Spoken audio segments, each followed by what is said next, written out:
Good afternoon, and thanks for joining us this afternoon for our weekly press conference that we feature specialists throughout the community to help us all understand what's going on here at the COVID-19. I'm Larry Holze, Director of Municipal Information and Communication for the City of Waco.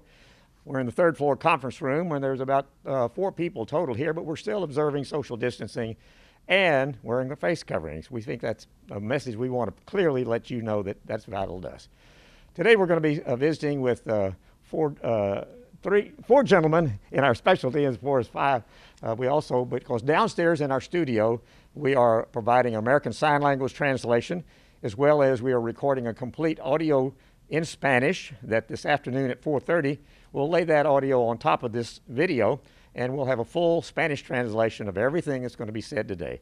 And always so gracious to join us for our press conference early on is our council member for District 2, Hector Sabito, to speak to our Spanish audience, make sure they know how to access this special presentation at 4:30 this afternoon. Hector? Thank you so much, Larry. Para ayudar a nuestros ciudadanos que hablan español a saber lo que se dice durante esta conferencia de prensa, un traductor está grabando una traducción en español en vivo durante esta conferencia de prensa. Esa grabación completa en español reemplazará el sonido del inglés del video y una versión en español de toda la conferencia de prensa se reproducirá en el canal de cable de la ciudad de Waco aproximadamente a las 4:30 de esta tarde. Puede ver la conferencia de prensa en el canal 10 o por internet en wccc.tv. Larry, thank you again for the opportunity. I always thank you, Hector, for being a part of this too. Joining me today and being able to answer questions that we've not only received prior to this, but we're answering those who are media are our County Judge Scott Felton. We want to thank Judge Felton being here. Dr. Jackson Griggs from the Family Health Center. Dr. Farley Verner, the Health Authority for the Waco Mclean County Public Health District. And filling in for our mayor today is our city manager, our new city manager, Bradley Ford. Gentlemen, I'll kind of outline again how we normally do this. We'll start off with each of you, if we will. Allow each one of you to kind of tell us what your thoughts maybe are, a little opening comments, what's on your heart and mind. And then following that, I'll go through the questions that I've assembled that we've gotten throughout the community. And following that, then we will open it for the media that we have online. And then following that, we'll let you all have an opportunity to wrap up with a statement as a closing statement. So let's get started. If we'd like to, I'd like to start with opening comments. We'll start with Dr. Griggs. Hello, and thank you for the invitation back. I'll start with some of the big kind of picture, and I'm looking forward to, I've seen a sneak preview of City Manager Ford's description of what's going on in our community, and I'm really looking forward to hearing from him. I think he's got a really good description and a good finger on the pulse of what's happening in McLean County and in Waco.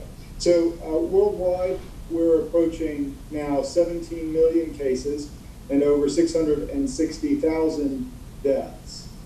In the United States, we're just shy of 4.4 million cases and 150,000 deaths. In Texas, we're right at 400,000 cases and 6,000 deaths in our state. Saying that, the state daily new cases and daily hospitalizations have plateaued, and we're just starting to see what may be an early trend in the downward direction. The positivity rate in Texas has been gradually trending down over the past 2 weeks and is now at 13%. McLennan County updates, this is as of this afternoon. The total number of confirmed cases is 4,192, 1,982 of which are currently active. And as of this afternoon, the Public Health District has received notification of 84 new cases of coronavirus. 64 people are currently hospitalized with COVID-19, and the Health District reports that 15 of those hospitalized patients with COVID-19 are currently requiring ventilator support. As of yesterday afternoon, there have been 39 total deaths in our county. Total tests completed on McLennan County residents, 32,004.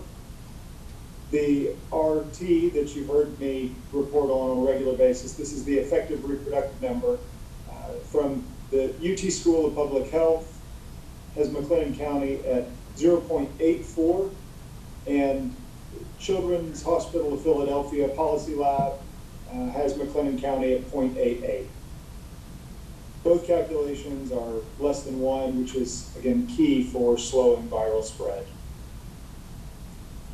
Within nursing homes in McLennan County, there have been a total of 16 facility outbreaks, and remember that term is defined as one or more residents who have been diagnosed with COVID-19, and 328 total cases in long-term care facilities to date.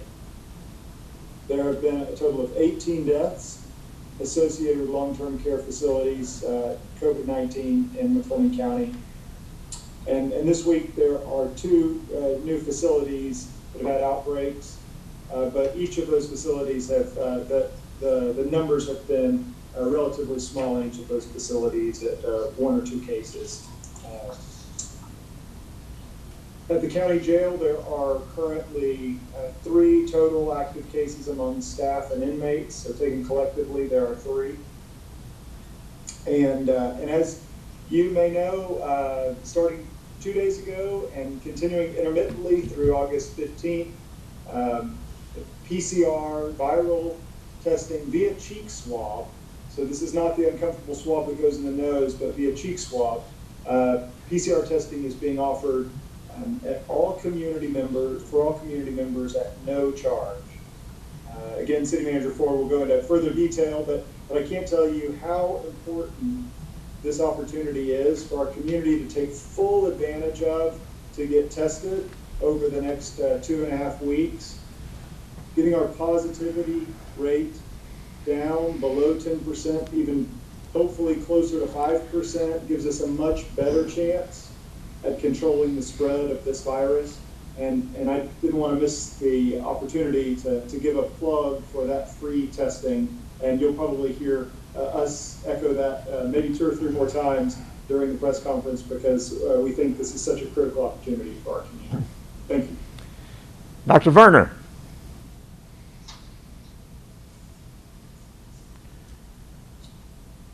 You're on mute. Dr. Werner, you're on mute. Can you unmute for us, please? I can fix it. I will speak to the rescinding of the order to public and private schools on reopening. There are many valid reasons for getting children back to school. Schools play a critical role in the emotional, nutritional, and educational development of children. We want to do this as safely as possible. It's also important to control the spread of COVID-19 in the community. It's important not to stress our health systems beyond their capabilities. The balance between these issues is a point that is hard to define. The Attorney General of Texas released an opinion letter yesterday regarding school closures.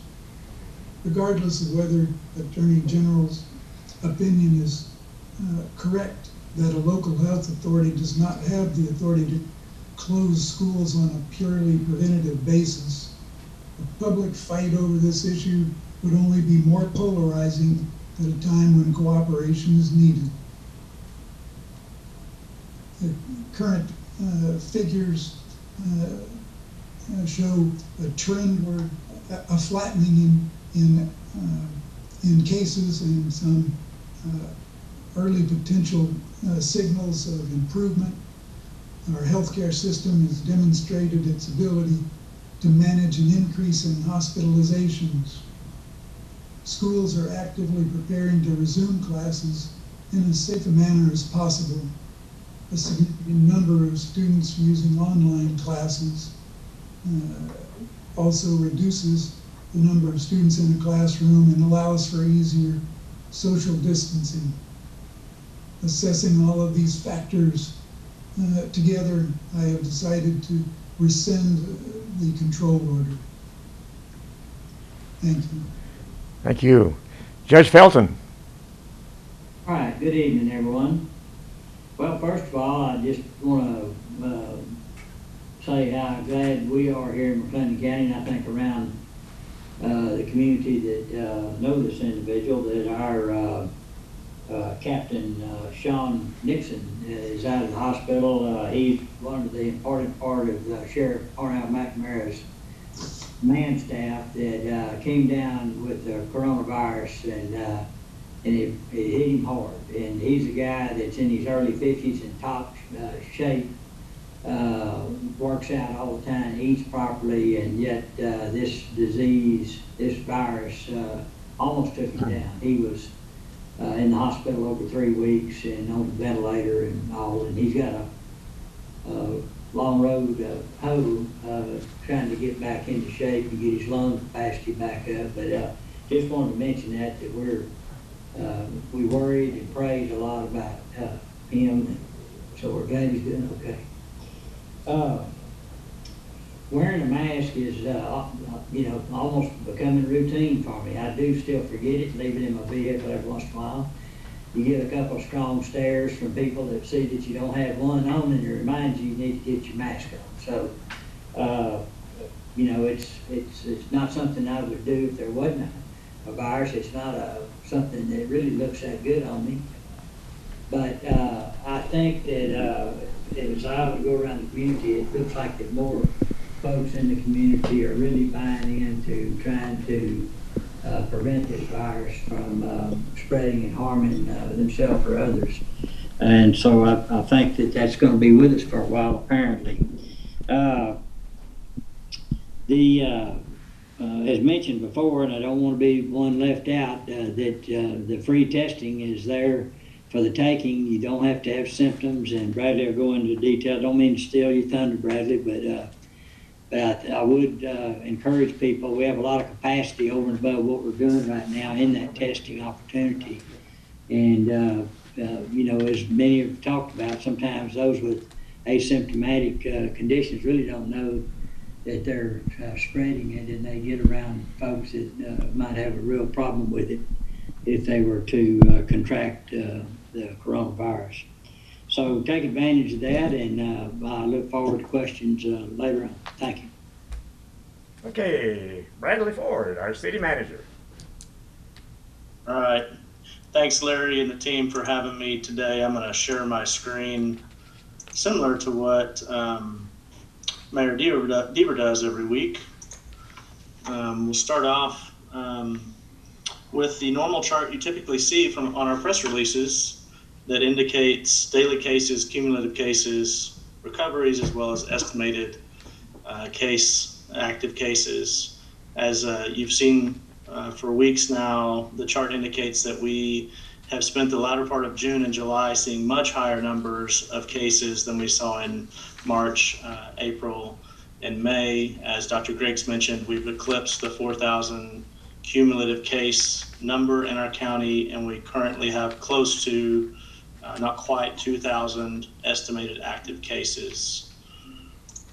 The next slide, if you'll hang with me for a minute, is a slide that we look at to monitor new daily cases that come in of COVID-19. I want to help kind of orient you before you start interpreting the chart with me. But first, this chart measures the rolling 7-day average of new daily cases in our county. Using that 7-day average helps to smooth out days where reporting is delayed, such as on a holiday or in some cases a weekend. This chart covers about 8 weeks of data starting when we started to see large increases in June. And really what I want to do is provide some clarity to, you've heard the mayor say the last 2 weeks that we think we're starting to see a shoulder, and we think we're starting to see even a potential decline or downward trend. And to help visualize that trend, what we've done is we've used a color coding, and it's pretty simple. When you see a red bar, it means the rolling 7-day average is going up compared to the day prior. When you see a green bar, it's going down. So green being good, red being moving in the wrong direction. And so you see what we saw a number of red bars stacking up against each other in June and peaking in around July 7th, where our rolling 7-day average for new daily cases hit 155.3. Really, since that time, we've seen a pretty steady decline, as indicated by the green bars stacking up against each other. And at this point, we're pleased to report there's certainly a significant stacking up of those, and we sit currently at about 76 new cases per day on the rolling 7-day average, which would put us about at the same level as we were seeing in late June at the beginning of the upswing of new case activity. The next slide I wanted to show touches on testing in our community. Again, it's a rolling 7-day average showing from March 17th, really the earliest outset of COVID-19 through yesterday. And obviously we're making significant investments of time and resources locally as well at the state level to bring new tests into McLennan County. We currently sit at a 7-day moving average of 341 tests daily. That's significantly more, obviously, than what we had in April and May. It is down to some degree from the peak that we were seeing in July of 576. We do anticipate this figure it will bounce back in the next couple of weeks as we start to get results from the community testing that has started earlier this week.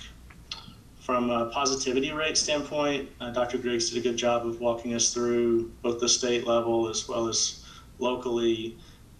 So I won't stay on this too long, but what we're starting to see, certainly we're coming off our peak positivity rate of about 22%. The most recent set of data put us in the low 18% range. For context, a reminder, the state of Texas is at 12.8% positivity rate. So the 18%, while it is off our peak, is still significantly higher than the state rate and significantly concerning for our community.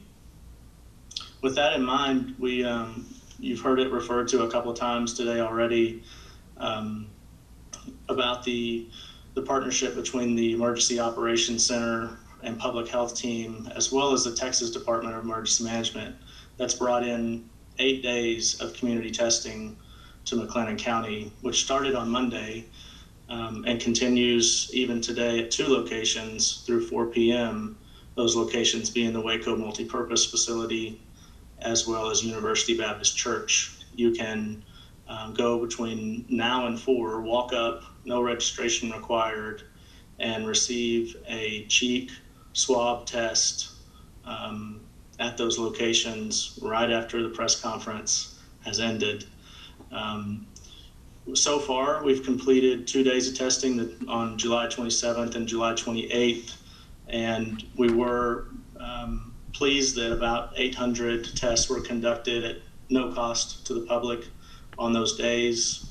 But there is additional capacity at those locations, and there will be additional capacity at the sites listed on the screen now, where a member of the public, whether they're showing symptoms or not, can receive a free cheek swab test in McLennan County.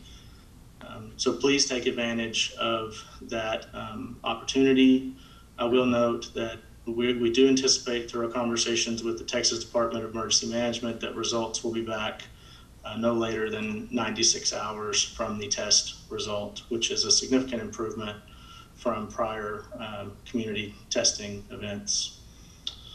Mr. Ford, can I interrupt and just mention that I'm still looking at your Excel spreadsheets that show the new COVID cases. So I heard you reference the screen and I didn't see those up. So. Oh goodness, is a screen sharing not working, I suppose?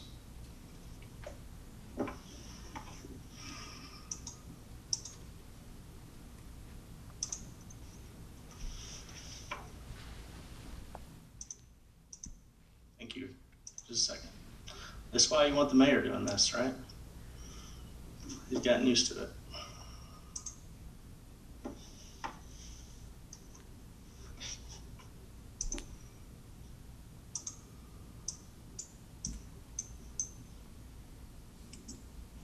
I don't think it would be a COVID Zoom meeting if there weren't a technical glitch somewhere along the way. And while he's doing that, we can say that we're having sound problems too on our network too, and that has nothing to do with you, Bradley. So we're working with that, and hopefully people will be with us and realize we're trying to do what we can to correct that problem too. Sure. So what are we seeing on the screen at this point? Daily reports of COVID-19 hospitalizations. All right. Thank you, Dr. Griggs. I think we're back on the right slide at this point. As I mentioned, or as I was going to mention before Dr. Griggs got me on the right spot, all of our testing location information is available at covidwaco.com. And so I'd encourage you to, as well as on our social media channels for the Public Health District, as well as City of Waco. So please find those and take advantage of the testing opportunities that are being provided in our community. Next up, I wanted to address hospitalizations. You heard from Dr. Griggs a few moments ago on that matter, and give some context to what we've seen over the course of COVID-19 since March. Of course, for months, we saw less than 10 hospitalizations of COVID-19 patients. And we didn't start to see an uptick in hospitalizations until really June, peaking just a few days ago, actually, at close to 80 patients. We currently sit at 67 COVID positive patients in our local hospitals.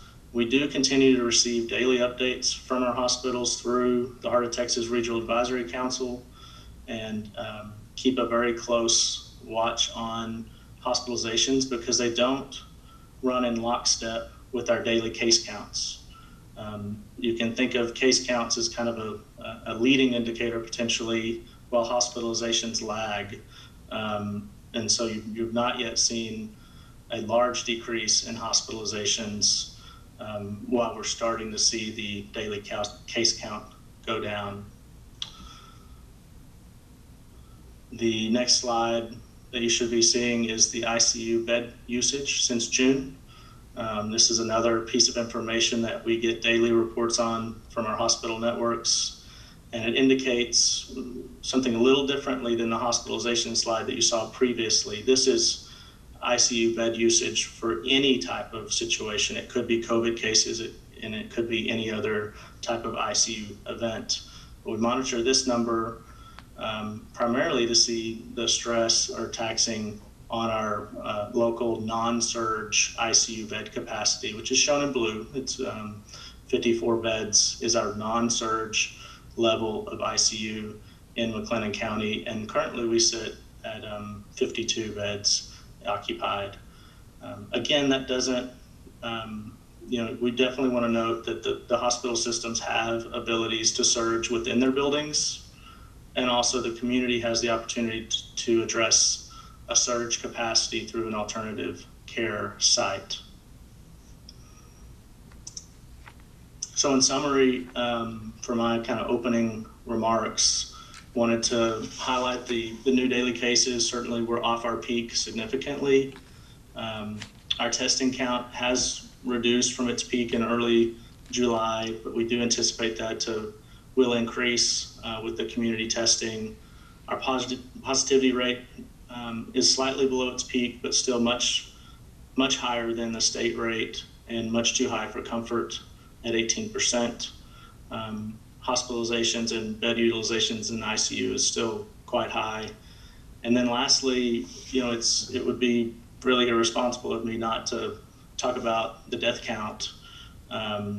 If anybody's been watching over the last month, you know that we entered July with a total of 9 COVID deaths. And we sit here towards the end of the month at 39 currently, meaning 30 residents of McLean County have lost their lives and indicated on their death certificates that COVID-19 played a role.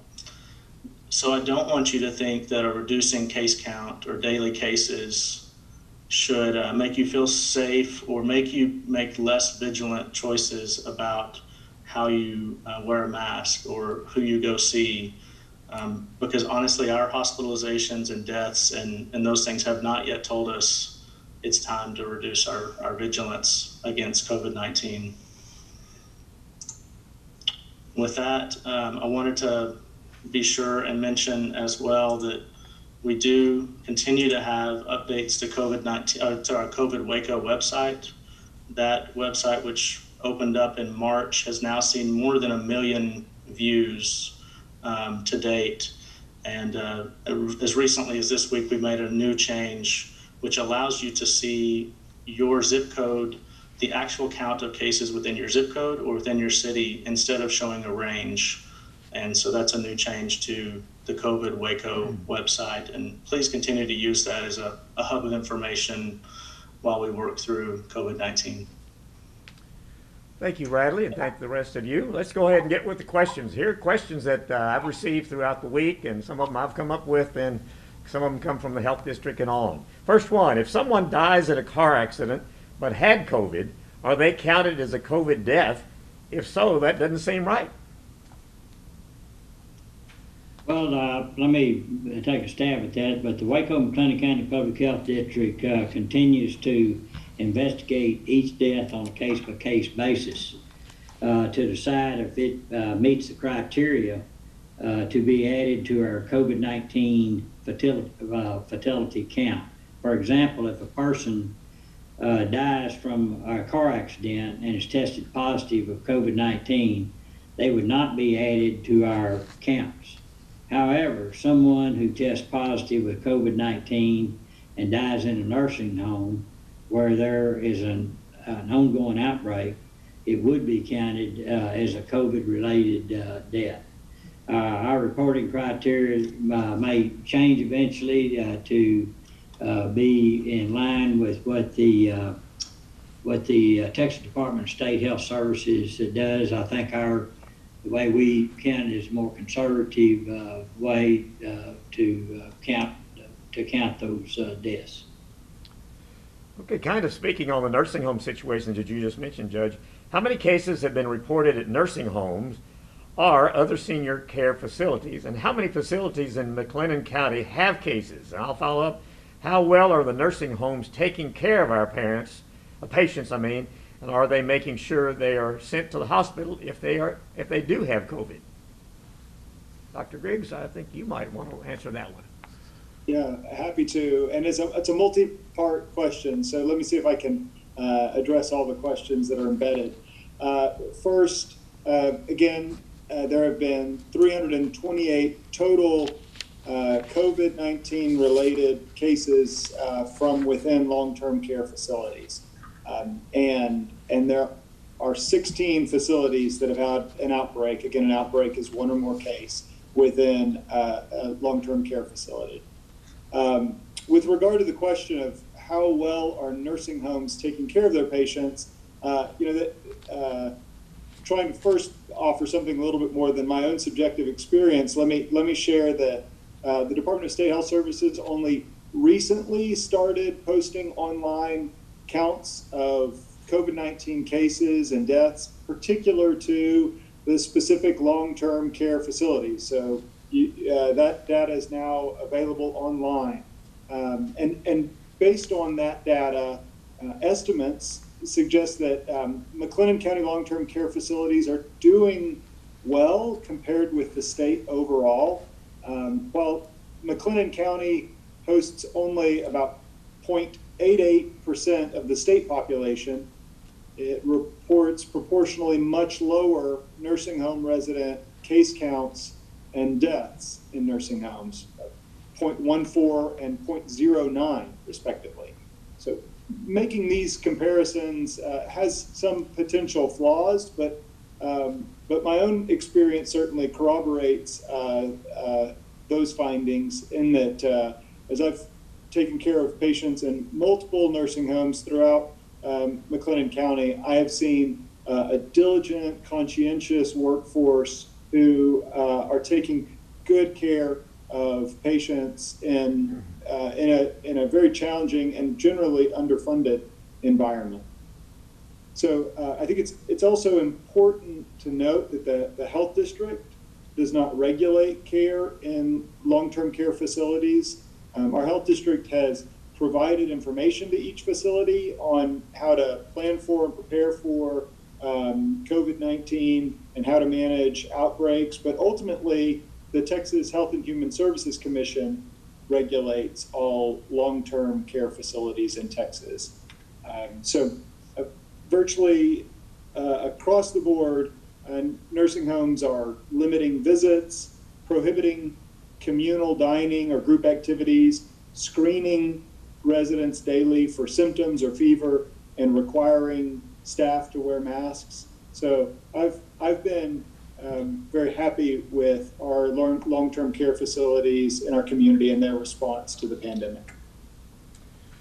Okay, Dr. Werner, last night you rescinded your prior order regarding schools in McLean County. Can you tell us what the reasoning was and what it means for the start of school? I addressed the reasoning in my statement. What it means for the start of school is that, and I will encourage at this point all schools to consider September 8, 2020 as a start date. Some schools have already made the decision to delay the start of school in person until that date. The delay will have a beneficial effect on timing of any increase in cases. The health district will continue to provide the school systems with up-to-date information regarding the state of transmission in our community, and this helps them decide on how they adapt their practices to prevent spread within the school to students and staff. Okay, what is the status of the county jail and all of the testing that went on out there? Judge Okay, Fowler. some time back, we did a mass testing at the facility with the inmates as well as the staff out there, the jailers that work there in the administration side. In the inmates group, we had 56 that have been tested positive, and one has recovered. And then under staff, there was we have 90 positive, 88 those have recovered, so two active there, so 3 in all that are still active. The way we are in our maintenance program in there is to continue mitigating efforts, but testing upon symptoms as they arise. And those have been, there have been a few people that tested negative back during the mass testing that have tested positive since then, but just a few. And the amount of tests needed or the activity of increase in positive numbers have been very slow here recently.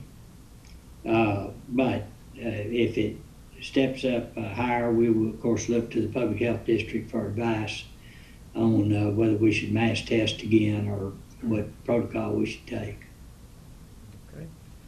How is the county monitoring spread from healthcare workers to patients?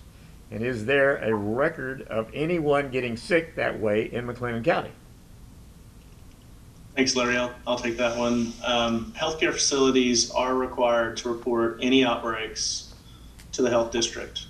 This includes nursing homes, hospitals, or other healthcare organizations. Upon receiving reports like that, the health district would conduct an investigation to identify exposures to patients. Currently, we have identified spread from nursing home employees to residents, but we don't have any record of a transmission from a healthcare provider to patients other than that. Okay. 2 weeks ago, an employee of the municipal court tested positive, and the municipal court judge closed the court to allow other staff to quarantine. What's the status of the municipal court, and how many other city employees, any Waco employees, have been confirmed to have COVID-19? Well, first off, Larry, I want to applaud Municipal Judge Chris Taylor for making the decision to close the court very quickly when it became evident he had one staffer, which ended up being 3 positive cases in the group. That was really the right move, responsible move to quickly act. We do anticipate Municipal Court to open back up its lobby to the public and resume normal operations on Monday, August 3rd.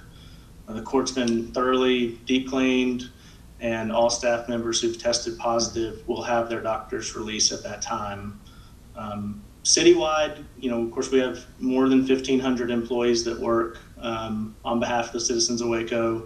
We currently have at least 25 that have tested positive for COVID-19 since the beginning of June. That includes 11 in June and 14 in July. We currently have 11 still out on quarantine, including 6 from testing positive, 2 pending test results, and 3 that have been instructed to quarantine. Okay. The superintendent from Mart talked about the fact that her area doesn't face the same COVID numbers like Waco does. Yet the percentage of the population that's had COVID-19 is higher in Mart than almost any other town in the county, including Waco. Talk about the county's efforts to communicate to smaller and non-incorporated areas about the spread of the virus. I'll take that one. In fact, in the Waco Trib, there was an article pertaining that mentioned Mart, in that it talked about 65 positive cases in Mart with a population of slightly less than 2,000. There was about 3.3 or so, I think, reported percentage of positive cases. But as you may recall, the juvenile facility, the state-run juvenile facility, is in that at the edge of town, not in town, but the edge of town.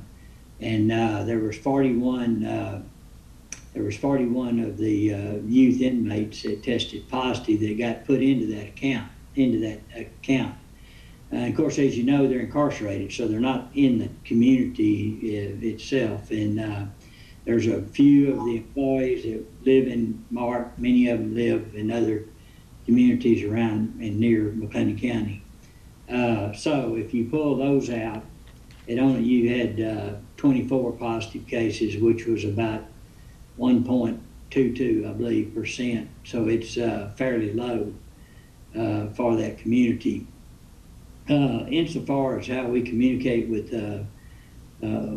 small communities or unincorporated communities as well, which Mart is incorporated, is through our website, but also we have quite a bit of interaction between the rural areas of Mclean County as well as the other incorporated cities outside of Waco, and regularly have calls with city managers and mayors from those areas.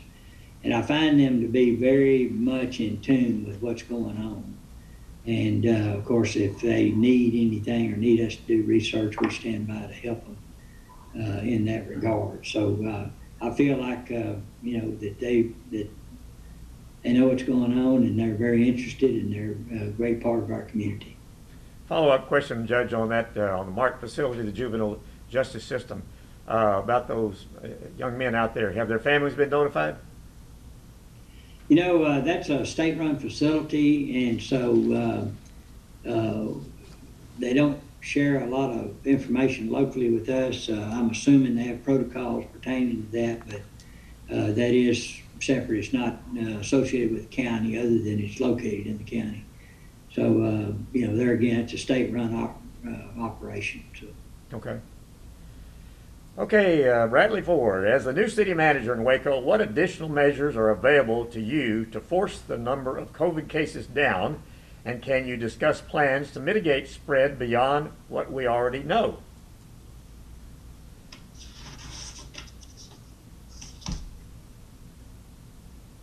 Bradley, are you there? Thanks, Larry. Yeah. As the city manager, of course, my role is one of support and leadership for all of our city departments, including all the ones that are engaged directly in mitigating the spread of COVID-19. And it's a big job, and I really appreciate the work they've done for months now. And that includes the health district, and we have more than 80 people in that group, really on the front lines of dealing with this pandemic. It includes our code compliance team members, our police department, who are out, really working to educate business owners as well as shoppers in businesses. So we've got a lot of folks surrounding this issue of COVID-19, and that also includes the team that has been helping administer the small business grant programs. It includes your team, Larry, Municipal Information, and of course it includes our mayor and council who've really been supportive in working to mitigate COVID-19. Really the best thing I can do as city manager is to support these groups and make sure they have the resources and the information they need to accomplish the mission. Personally, as the city manager, I continue to stress the importance for both myself and for all of our city employees that we have to, as public servants, be the example to the community. So our organization is requiring mask usage. It's encouraging and facilitating social distancing. And we've greatly increased our cleaning measures in the workplace, as well as encouraging our employees that these measures aren't just for work. They're good measures to take home with you as well. Really, though, the best and most successful way to mitigate the spread of COVID-19 doesn't really isn't led by your city manager, isn't dictated or determined by your city manager. It's really the community that's going to determine that. And because we can perfectly execute all the public health work, we can educate and promote and message, we can even do restrictions and orders. But if we don't have community buy-in and support, where everyone exercises common sense and makes an effort to follow guidance, then we're going to continue to be vulnerable to increased spread of COVID-19. You mentioned the Waco Police a little bit earlier, but the Waco Police have been helping businesses with compliance of the mask order. How has that been working? We have 2 officers dedicated currently to educate citizens and businesses on compliance with the mask order. Thus far, those officers have visited approximately 70 locations throughout Waco. They've issued 10 mask warnings, but I will note that no citations or fines have been issued to date to individuals or businesses. And what I see in that is that the vast majority of Wacoans are wearing masks, or as our officers engage them, they're receptive to go put one on when asked. We do anticipate continuing the effort with our 2 police officers in the coming weeks to help encourage continued mask usage. Okay. Shifting gears a little bit here, the city and county have helped fund and implement rental and mortgage assistance funds, as well as small business loans. Can someone tell us the status of these and if assistance is still available? Well, as you may recall, the city and county very quickly reached out to help those in need by putting together some funding that was a combination of local economic development money as well as some federal funds that were available for purposes such as that. Under the small business loans, the application portal is currently closed, but we're reviewing 133 applications that have requested approximately $546,000. These applications are being evaluated at the time and funding recommendations. There's a committee made up of representatives from the city and county as well as other important or people with lending backgrounds and knowledge about what the needs are in the community. To date, we have funded 175 businesses for a total of $502,000, and most of the businesses had not had access or had federal funds assistance available to them. The rental and mortgage assistance funding is still available currently, and you can visit the EOAC's website, which is acwaco.org to use the screening tool to determine if you're eligible for any of these loan dollars that are out there. And I encourage you to do so. And additionally, we were working through the CARES Act and different programs to be able to find out how much we can help our community and bring those dollars in to get us going upward again. Dr. Griggs, you spoke last week about the R factor being below 1. Is it still? And based on that, how long before our case rate and positivity rates begin to significantly drop? And kind of as a follow-up, I'm famous for stretching out questions here. As a follow-up, what can we expect as a daily number for new cases with an open economy? So I mentioned that reproductive number, the effective reproductive number right now between 0.84, 0.88, but less than 1, which is continues to be good news as a prognostic factor for the future if we can continue to maintain the health behaviors that we're enacting right now and build on that momentum. I think when we're asking questions like timing and open closed economy, we run the risk of a sort of a model in our minds of a machine. Is the valve on or off pertaining to the economy, or what's the prediction based on some equation where we have all of the numbers. Rather than thinking about it as a machine, it's probably more accurate to think about it like a jungle ecosystem or a coral reef or some environment where multiple factors are playing into what results we're anticipating. The key is understanding what we can influence and moving things overall in the right direction. And you have heard this group over and over share what those things are that we know can impact our numbers and keep that reproductive coefficient below 1 and continue this move towards lower case counts, fewer hospitalizations, and ultimately fewer deaths. So when we think about our future and how we all play a part in that future, I referenced recently the idea of kind of our collective emotional willpower.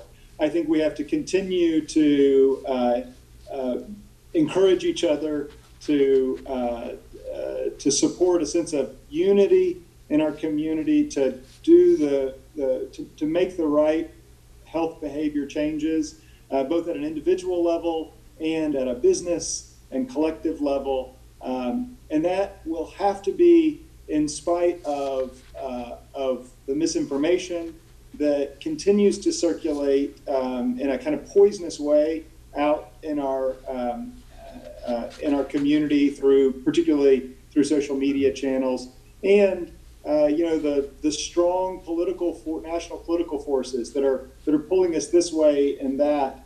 I think we as a community have to stand united against those forces and enact prudent, rational, feasible health behavior change that will prevent more of our vulnerable citizens from dying from this disease. I'm thinking we're going to take one more question, then we're going to go to the media on the call. And this is for you, I think, Dr. Briggs, too. Is there hope that wearable data collection devices like Apple Watch or Fitbits can monitor biometric data points, including heart rate, which might be a telltale symptom for the virus?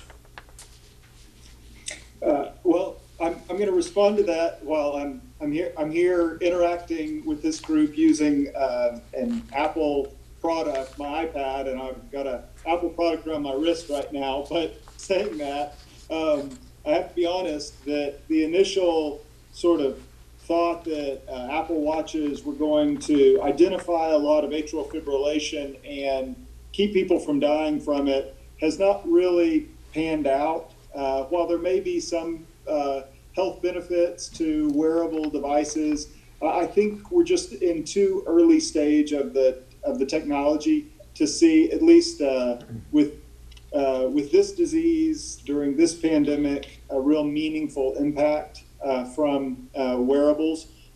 Maybe in a kind of post-mortem, after this pandemic passes, technology firms are going to make additional discoveries and move the technology further down the road so that in future diseases, they will have more relevance. Of course, I also am concerned about how the sort of inequitable distribution of technology impacts certain groups more than others. And so investment in any kind of large-scale national way in wearables right now would be, I think, imprudent, given that there are, I think, more just ways to distribute resources that would more equitably impact all people in our communities.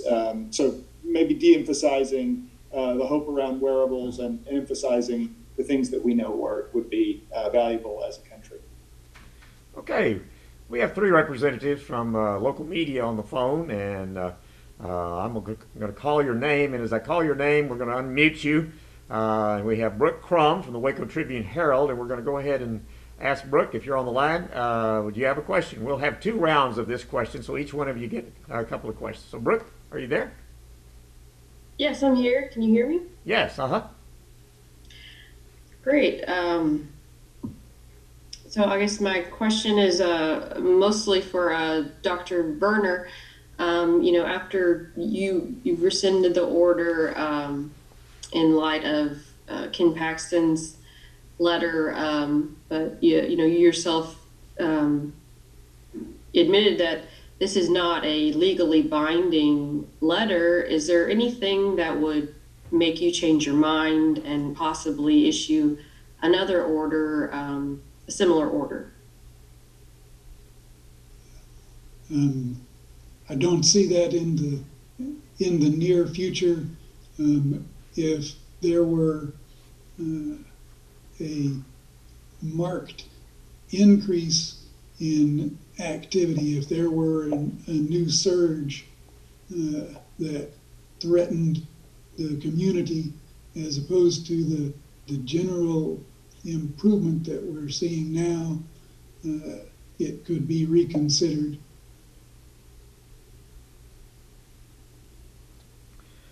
Okay. Dennis Turner from KXXV, we're getting ready to unmute you.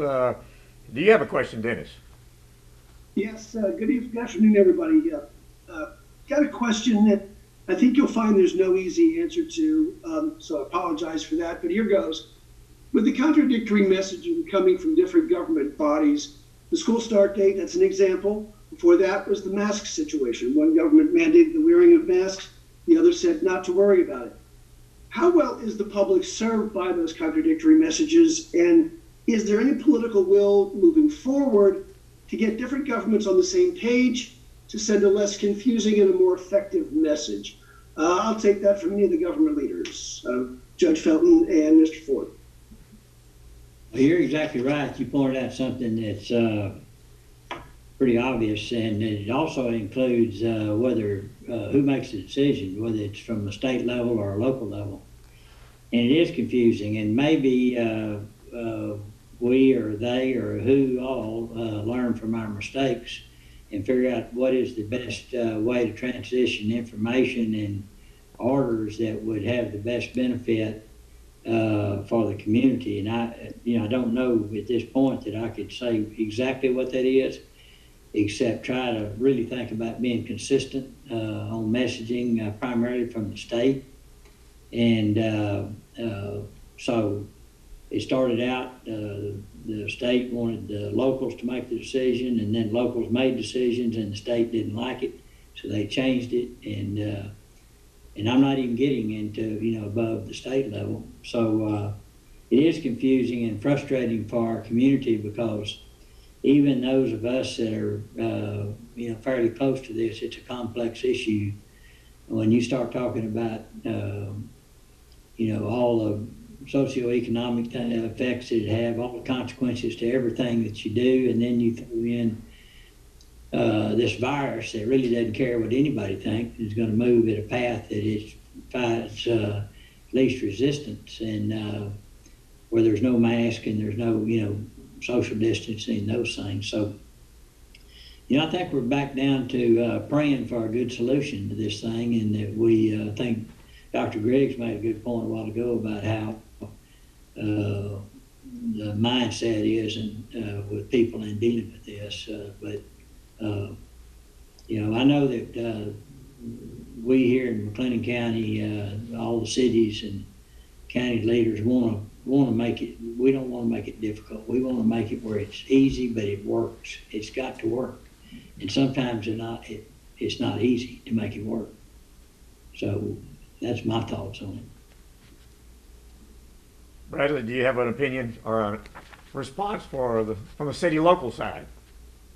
Oh, I'll just say, local government, both city and county level, is the closest government to people. It's the most responsive government, in my mind, to the people locally. And as Judge mentioned, and really Jackson mentioned earlier as well, the mixed messages really get in the way of just the common sense things we can be doing to slow the spread of COVID-19. And so I would just encourage people to continue listening to their public health district and continuing to take care of each other and everybody around them. Sounds good. Okay, our next representative is Drake Lawson from KWTX News 10. Drake, are you on the line? Yeah. Yes, I can. You guys hear me? Speak up a little louder so we can hear you better. Yeah, can you hear me now? Better. Okay. So I had a question for Dr. Werner. I know that you had mentioned that you might change the order if something were to happen that's not in the future, but say these kids go back to school and there is a COVID outbreak within the schools, and a couple of classrooms get it. At that point, would the health authorities step in and say that schools need to close back down, and what would that look like if there is an outbreak at a school? The local health authority does have the authority to assess an outbreak as it occurs, and it's the local health authority's responsibility to do that, and that would be part of an assessment that would be made with the report of a positive case in a student, and whether that would require isolation of or quarantine of a classroom or a larger group of students would depend on the measures that were in place to prevent spread at the time at that location. But the authority to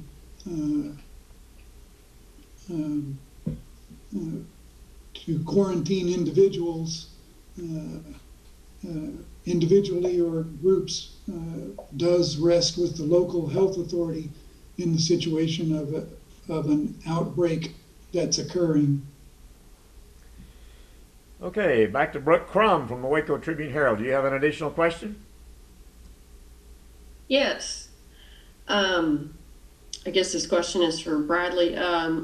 What is the status update of hiring a new public health director to replace Dr. Brenda Gray? Sure. Thanks for the question, Brooke. We intend to patiently search for a replacement for that very important role. I don't anticipate having a hiring of that position until late in 2020, if not early 21. With that in mind, of course, we have Deidre Emerson, one of our assistant city managers, providing direct support to the public health district staff. And I just want to continue to say those 80 individuals at public health have really stepped up since March. And we're very pleased with the work they're doing. And adding Deidre to give a level of leadership, I think is going to be an effective interim solution. Okay, Dennis Turner with KXXB. Do you have another question? I just have a follow-up to the question that I asked before.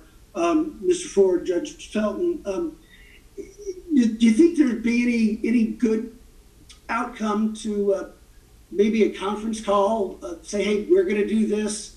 You might want to consider that, just to kind of get everybody moving in the same direction, at least considering the same options to kind of help lessen the chances of these mixed messages.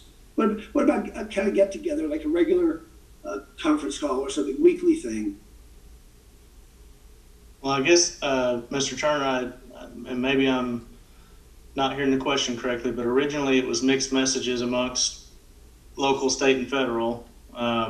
So let me speak to what we do locally to ensure each entity's kind of on the same page. We do have a 3 times a week conference call with our medical community, our hospitals, our educational partners, including Baylor, MCC, TSTC, Region 12, as well as Family Health Center, Dr. Werner, and others on the call to ensure that we're all talking city and county as well about things that are going on related to COVID-19. And that's a very effective means for us to communicate how each entity is facing unique challenges. So locally, I would say that's occurring. The concept of bringing in state or federal engagement, I think, is highly complicated and highly unlikely. I'm only talking about bringing in people that we can control here. I mean, it's our local problem. The 2 examples that I gave could have been, I think, maybe lessened a little bit by a little more communication. That's all. Just, controlling what we can control here. The state's going to do what it does. Federal government's going to do what it does. But here at home, we have a chance to at least speak with a more unified voice. Judge Felton, what do you think? Well, and I can see where it appears that way. I think where there's criticism, and it could be well placed, it probably is a lot of the community feel like they need to weigh in on some of these decisions, and where it's very difficult on a practical basis to do that, they do feel, and I've received a lot of calls about that they do feel like they're left out in the decision-making process when it affects them. And, you go back to the orders that where businesses were asked to enforce the wearing a mask by their employees, and if they would pay the punishment. There was a lot of discussion about it, whether that's fair, whether it's constitutional, all those things. And they, besides contacting us individually, there was not really a forum to have that kind of discussion. But I think that's and the city council does it, and we do it at county, is that we have remarks, public comments sections in there. But the fact that under this coronavirus situation that we've got right now, we are not those facilities aren't open for people to walk in and discuss it. And so calling in or zooming in is not something that a lot of people are used to yet. So I think there is frustration around that, and so good point. Going forward, how do we solve that? So it looks like the schools right now have a window to create their plan and come back, and they can communicate on that, and so that could solve some of the frustration. But yes, I mean I think we could say that there's always room to do better. Okay, final question from Drake Lawson from KWTX Channel 10. Yes, sir, Larry. So I have a question for Dr. Griggs and or Dr. Werner. I think one of the most talked about problems with the order that was put out by you, Dr. Werner, was the athletics point of view from these smaller schools. I think that was the big hot topic for these schools. I think they were okay with actually waiting to go back to class, but it was the fact of schools being able to compete in sports. For both of you guys, how safe is it for athletes to be doing volleyball or to be going to the gym or to be playing football how safe is that for these schools or for people just in general in select leagues? It's an easy question, Dr. Werner. You want to take that, or you want me to first? It goes to the idea of being able to make something safe. And no, it is not safe. All we can do in these situations is try to say, let's make it as safe as possible. And that's what the guidelines are in place for schools and classrooms. When you speak of competitive sports and sports with face-to-face interaction, you are not going to make it safe. You're accepting a certain degree of risk, and at present, individuals are making that decisions with themselves and their parents to proceed. It's a very difficult problem, and I can only say that those athletic endeavors, they can try to make it as safe as possible during the time of in between competition, in the locker room, in the practice, and getting to and from places. But the interaction in competitive sports is at odds with the idea of social distancing, and it is a close contact, and you can't get around that. I would just agree with everything that Dr. Werner said. Not all sports are created equal in terms of spread of novel coronavirus. If you're on individuals on two sides of a tennis court hitting the ball back and forth is different than being on a wrestling mat and two people wrestling. I think that when we're talking about team sports, a lot of responsibility will fall on the coach's shoulders to keep kids from huddling together. Again, to piggyback on something Dr. Werner said, locker rooms and the socialization around sports. Also, coaches have real leadership in protecting their athletes and protecting the community. I have such high regard for coaches because they're civic leaders, and so people look to the coaches in our schools and in sports leagues outside of schools, and they have authoritative voices that people are listening to, and so they're speaking to those who are in the bleachers. They're speaking to the players on the field. I think is very, very important, and they have a hand in whether this virus spreads or whether we keep control of it and protect our community. Okay, let's go to our closing comments. We're wrapping this up, and great questions, great answers. Let's start with you, Dr. Griggs. I'll let you make some closing comments, and then we'll go to Dr. Werner, followed by Judge Felton, and wrapping up with Bradley Ford. I'll keep it really short and just share my gratitude. It feels like such an honor to be a part of conversation with leaders in our community who don't just have talented minds but have huge compassionate hearts. I hope that I hope that the community walks away from these press conferences just seeing who you have elected and seeing who's running the city and seeing who is thinking through all of the health factors that impact our public health and our health authority, and feel what I feel, which is just a profound amount of respect and appreciation for their leadership.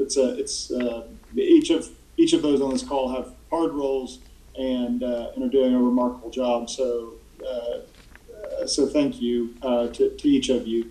Real quick, remember that the spread of the virus more likely to be among people that you know. Remember that masks matter profoundly. Please, please, please continue to do such a good job that you've been doing these past few weeks in wearing masks. Avoid indoor crowded areas. That's where those are the highest risk areas. Spend time outdoors and continue to just have a unified voice as a community in interlocking arms and efforts in order to beat this thing.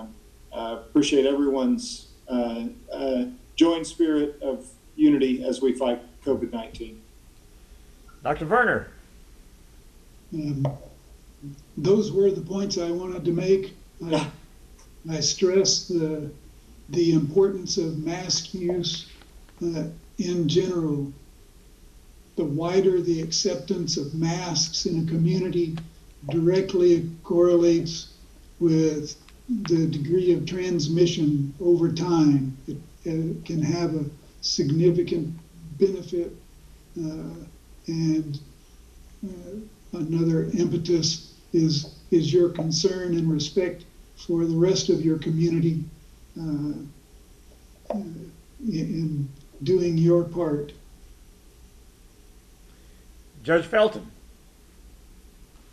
Okay, well, I want to stay with the theme, so I would say that social distance, wear your mask, shop local, go to places that you feel like you can be safe in. Well, wear your mask in there. And outdoor activities, go fishing.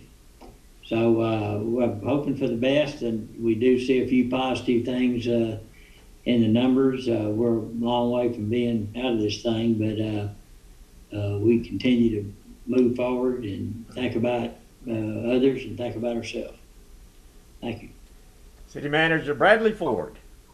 Thanks, Larry. Just want to highlight a couple things. Remember that we have community testing ongoing this week and into August. These tests are available for free to the public at multiple sites throughout Waco. You can find those sites at covidwaco.com. They're cheek swab tests, not the variety that goes up the nose and is very uncomfortable. They're cheek swab tests that are available for free, whether you're symptomatic or not asymptomatic. It's available for everyone. We anticipate results on those tests within 72 to 96 hours. So please take advantage of that testing opportunity. Additionally, just a reminder, as we see our case count leveling out and starting to lower, we did see 30 deaths in our community in the month of July thus far due to COVID-19. We need to stay vigilant and take care of ourselves and each other. And then lastly, I wanted to highlight that for next week, Mayor Deaver will be back, and he'll be joined by representatives from our local hospitals, Baylor, Scott and White, and Extension, who will add a frontline medical perspective to our calls that I think will be beneficial for the public to hear. Thank you. Thank you, Bradley. Thank you all of you all, for always giving such great insight and professionalism and just basic concern for our community and so much. And I want to thank each of you all for watching and for being with us. I'm going to be the last one to be able to say wear a mask, because I think all four of them have just said that again. That's the key to this, and we hope that you'll do that, and just remember to do your part as part of that. We hope you have a good day.